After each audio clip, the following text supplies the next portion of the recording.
exemplo,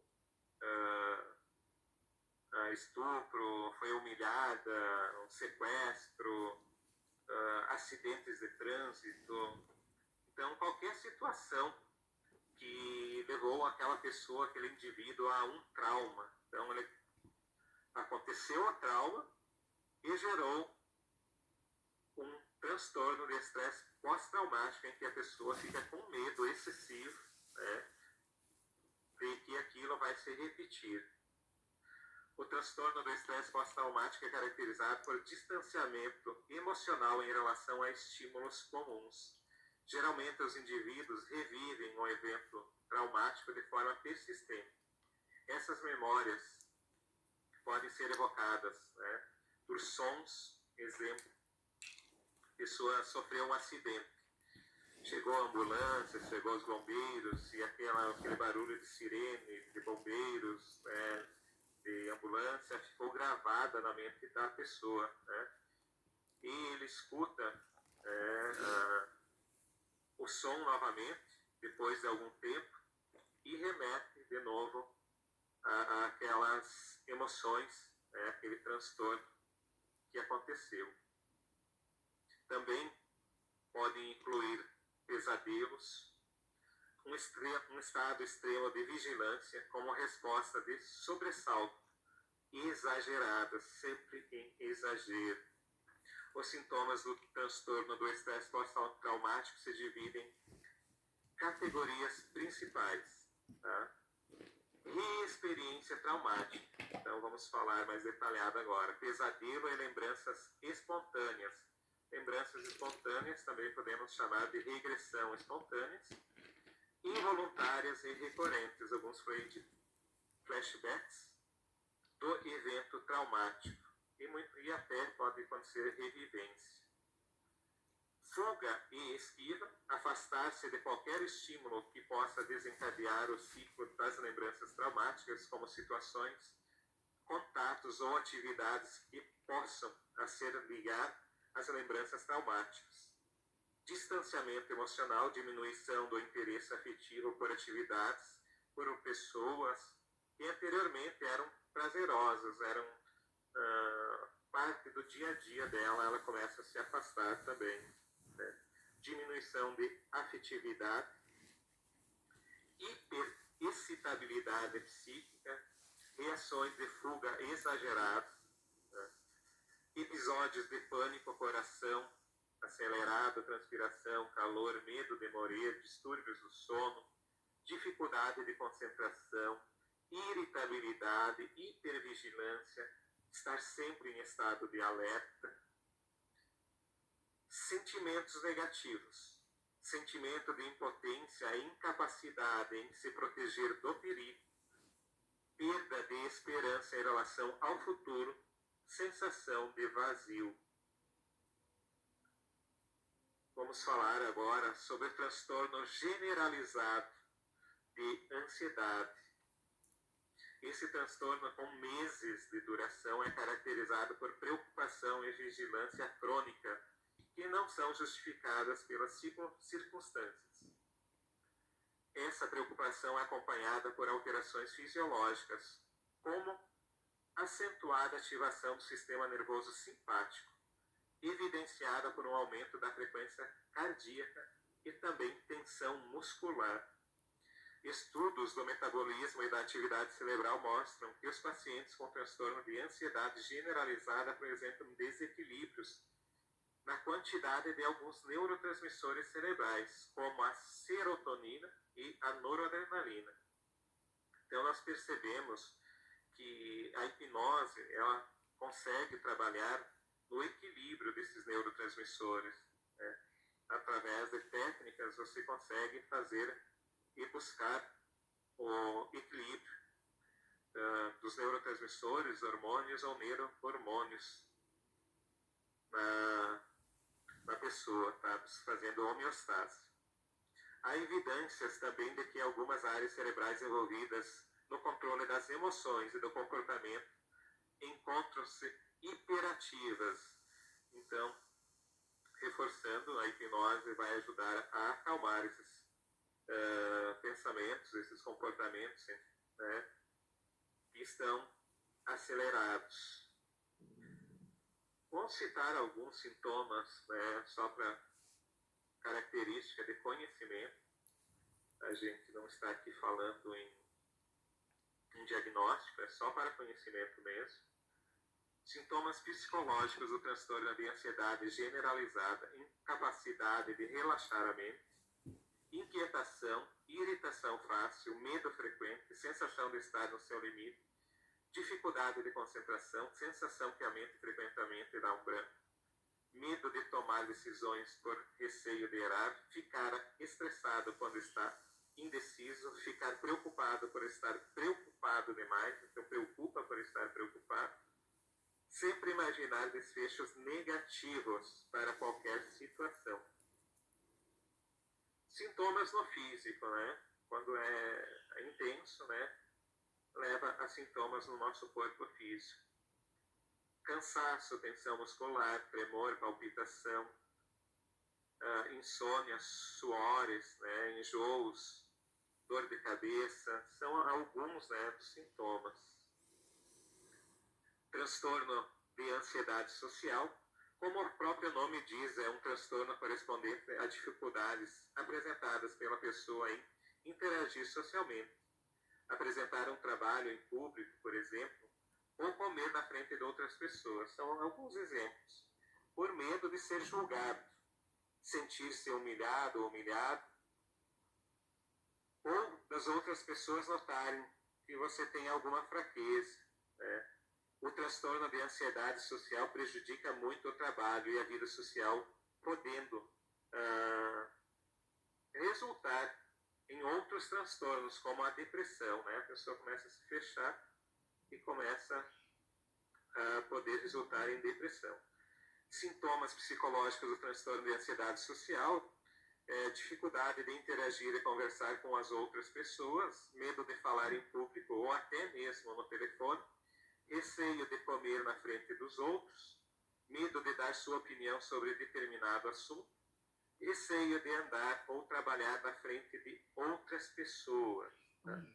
Alguns sintomas no físico desse transtorno, né? No transtorno de ansiedade social, aumento dos batimentos cardíacos, aumento da frequência respiratória, algumas vezes rosto vermelho, tremedeira, voz trêmula, tensão muscular, podendo ocorrer náuseas, tontura e suor excessivo. A fobia simples, então a fobia simples vai consistir em medo intenso e excessivo diante de um estímulo específico, como o medo de andar de carro, cobras, aranhas, altura, injeção, sangue, tempestade.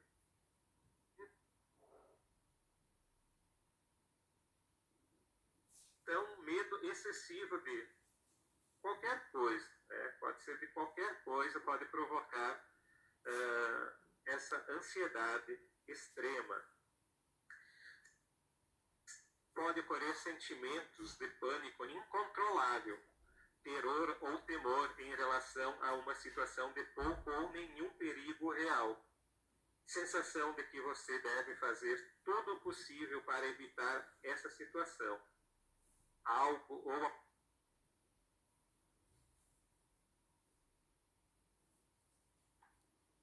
alguém que teme, incapacidade de levar a sua vida normalmente por causa de um medo ilógico. Presença e aparecimento de algumas reações físicas e psicológicas, como sudorese, taquicardia, dificuldade para respirar, sensação de pânico e ansiedades intensos, entre outros. Saber que o medo que sente é irracional e exagerado, mas mesmo assim não tem a capacidade para controlar. Né? A pessoa tem medo, vamos supor, de cobra, e a pessoa vê uma cobra na televisão, ela sabe que a cobra não vai sair da TV, mas ela tem essa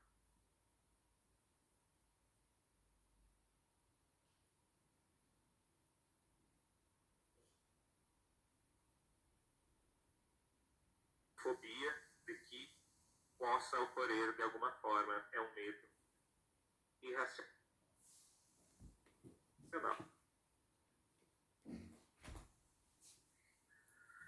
Transtorno obsessivo e compulsivo, o toque, por incrível que pareça, é mais comum do que se pensa, é caracterizado por obsessão de pensamentos intrusos e não desejados, compulsão de realizar rituais, esses rituais comportamentais, tá? Com excesso de organização, verificar várias vezes, por um exemplo, da porta do carro está fechada, se ligou o alarme, se a porta da casa está fechada, né? O objetivo é neutralizar os pensamentos ou emoções negativas provenientes da obsessão. Então, vamos explicar melhor. Exemplo, a pessoa trabalha no 3º andar do prédio e o alarme do carro não funciona lá de cima. E ela começa a vir pensamentos intrusos que ela não fechou o carro, não trancou o carro. Ela desce, vai lá, fecha o carro, aciona o alarme e sobe. Quando ela sobe de novo para o 3º andar, e os pensamentos intrusos começam a vir. Será que fechei? Será que funcionou? Será que está certo? Ela desce de novo, vai lá, confere, volta para o trabalho. Ali um tempo começa de novo os pensamentos. Será que mesmo que eu fechei? Será que está fechado? Esse é um exemplo do transtorno obsessivo compulsivo. Pode ser a pessoa tem que estar tudo 100% organizadinho, reto, no lugar certinho. A pessoa toca em algum lugar, tem que lavar as mãos a cada pouco, mas é um excesso, né? Você tocou, lavou as mãos, dali 5 minutos tem que lavar de novo, dali a pouco tem que lavar de novo. Tem aqueles pensamentos intrusos, deve ter bactéria, minhas mãos têm que ser limpas, tem uma sensação que as mãos estão sujas. Assim também em superfícies, em casas, né? Buscam também o perfeccionismo, né? E acabam sofrendo muito com esse transtorno obsessivo compulsivo. A pessoa experimenta as obsessões como algo estranho e indesejado. Muitas vezes, para essas pessoas, a única forma de controlar esses pensamentos e aliviar a ansiedade que eles provocam, né, é por meio de rituais repetitivos, que podem muitas vezes ocupar o dia inteiro, em algumas situações, atrapalhar o seu trabalho, a sua vida social e também profissional, e trazer consequências negativas, né, para a sua vida. É muito comum que o paciente com transtorno obsessivo compulsivo acreditarem que se deixarem de cumprir o ritual, algo terrível poderá acontecer. Os níveis de ansiedade encontram-se elevados quando o indivíduo tenta resistir aos impulsos de realizar os rituais compulsivos, e se não for tratada, a tendência desse transtorno é de se agravar diante de alguns eventos estressantes ou traumáticos. Então, é sempre importante tratar esse transtorno. Na verdade, todos os transtornos têm que ser tratados. Uma obsessão dentro do transtorno obsessivo compulsivo consiste em uma série de imagens, pensamentos e ideias que vêm à cabeça da pessoa insistente e repetidamente, sem que ela possa controlar. Geralmente, a obsessão vem seguida da compulsão, que nada mais é do que uma forma de se livrar da própria ansiedade por meio de rituais e comportamentos repetitivos e irracionais, como foi comentado anteriormente. Os sintomas de obsessão, por exemplo, supor que a porta da frente não foi trancada e a pessoa vai lá várias vezes e fecha, como foi falado anteriormente. E a gente comentou anteriormente também sobre lavar as mãos, sobre perfeccionismo, sobre organização, limpeza. Tá? Então, esses são alguns sintomas do toque. Nesse módulo, nós vimos um pouco sobre alguns transtornos de humor, né? Depressão, ansiedade. Eles não servem para diagnosticar, servem para a gente entender que nós podemos, através de técnicas da hipnose clínica, restaurar a saúde, né, mental, emocional e também física. O simples fato dela entrar em um transe, né, já começa a acontecer a liberação de neurotransmissores, hormônio e neurohormônios no organismo. O que é importante a gente entender nesses dois módulos, tá? Essa fase vai ser encerrada agora, para nós seguirmos para outras, né?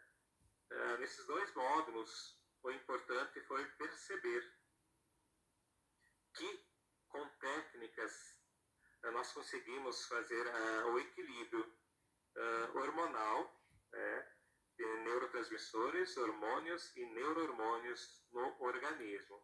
O simples fato da pessoa entrar em um estado alterado de consciência, em um estado de concentração, começa a acontecer o reequilíbrio.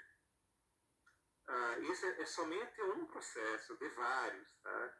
É importante entender esse pequeno processo que foi falado no módulo 1 e 2, que existem várias e várias formas da gente tratar, né, esses transtornos de humor. E nós vamos seguindo em frente e vendo cada vez mais se aprofundando. Ok, gratidão.